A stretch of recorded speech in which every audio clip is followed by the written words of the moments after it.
Hello guys, I'm Nona and today we'll be talking about the Kannada film Gantumoote, directed by Roopa Rao. It's a fictional story of Meera, or maybe not. Now the first thing that hits me hard is the nostalgia the film provides. And it surprises me that people living across the country in different cultures and upbringing have the similar high school moments and experiences. Class monitor or class representatives looking after the class, writing names on the board, skipping assembly, someone or the other screwing up the left and right in marching. Whenever someone is giving a speech, they start with dear principal, dear teachers, my dear friends. That was annoying. Eating together in the recess, playing together, trying to set up your friend with a girl he likes. I'm sure most people have done that. I had started to forget these memories, and after watching the film, all of them came rushing to me. Now, coming to the major theme of the film, in my opinion, apart from childhood love and the impact of cinema, is the social gender inequality and how it's explored in subtle ways. It's hidden in the attitude and the body languages of the characters. And you can only notice this in the film when you have yourself experienced and observed it in real life. Most women are very conscious about the clothes they are wearing. They're always looking after it, adjusting it, always keeping it in check. And if you have noticed, whenever a girl is sitting down, if she's wearing a skirt, a suit, whatever, she always adjusts her clothes while sitting down. They maintain their clothes. They're disciplined about it. And we men, we are carefree. We sit any way we like, with legs spread. Women never do that. These restrictions are not inbuilt.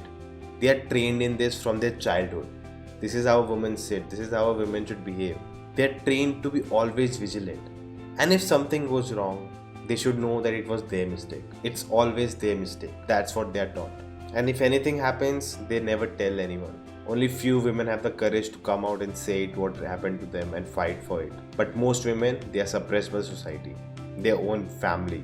Now when Meera is slut shamed, both Madhu and Meera were part of that kiss, but only Meera was slut shamed. Now Madhu says that don't listen to people, you are not what they decide, you are what you believe, and that's a great advice. But would he follow his own advice if he was shamed? I don't think so. And that's the privilege he enjoys as a man. I really like when Meera questions why a profession is an insult. Just look at the general bad words people use. Why is a body part an insult? Most bad words make no sense. And even bad words are sexist. They're framed in a way to target a woman, because that's also part of the patriarchy. I love the way the film resolved the shaming. There could have been 1,000 cliches to resolve this. By force, by complaining. But Meera didn't do that. She silences those boys by the noise of the claps she got for winning. Education, knowledge, skill. Always triumph over everything. And this also teaches her that she needs to fight her own battles. And this way the impact of cinema comes in. She was always waiting for a hero to come and rescue her. Like in the films she watched. That the man of her dreams will come and save her. That she is just a damsel in distress. And this is how cinema ruins our understanding of life. From such a small age. Most of us realize the truth when we grow up. But some don't. And they learn the hard way. When Madhu fails, we start to see the difference in his attitude. He wasn't serious about the studies at all. Life hits back and he failed. He gets a reality check. And now the male ego comes in the picture. He taunts and blames Meera, calling her a senior and him a junior, calling himself a loser, playing that victim card. This is where his cinema's dream bubble breaks. He was the hero. He was supposed to be at the top. He was supposed to be the alpha in the relationship. He was supposed to be the one who helps her, not the other way around. And at last, like a film, he thinks ending his life will end all his problems. But that's never the case. Meera always thought that the heroes are strong, but his hero gave up. And that's where her bubble breaks. And now she needs to carry this baggage from her bag age. I totally have to talk about the great acting. It was just superb throughout the film. Teju Bilavadi, who plays Meera, the way she performed at the end in front of the dead body of Madhu, it was just incredible. Nishchit Korodi was brilliant in his performance. He was really believable as Madhu. You can see after watching the film that it's a very personal film, as if the director has projected her own life on the screen. And the last thing I want to talk about is the perspective.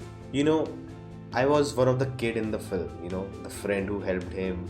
I was one of the guy in the class. And when we were at that age, none of this felt wrong. None of this felt, this is not something we should do. It all felt legitimate that we can do this. But today when I'm watching this film as an adult, I feel like, no, what are these kids doing? This is not the age to do these things. Now this is debatable, everyone can have their own opinion. But I think that until 10th, this should not happen. It's too much emotional toil on a person at that age. And this was before even social media arrived. See what's happening today in the social media age. 10, 12-year-old are breaking up. They are hung up on their ex as if it's like a cool thing to happen to you. And social media has just exaggerated everything that's happening. And it feels, that the childhood is being ruined. When we were 10, 12, we were just playing in the ground, eating soil. That's what we used to do. These kids are breaking up, writing emotional quotes on social media, crying, and putting pictures of sad songs. Like, what is happening to this generation? The millennials. If you're one who's watching this, please, it's not your age. Trust me, there'll be time for all of this. Just focus on your life. Focus on the things a child should focus on. Studies, play, go out. Enjoy your childhood, it will never return. You'll always have time for relationships. And that's it, guys. Thank you for watching this video. If you like this, thumbs up, share this video. Let me know your thoughts in the comments.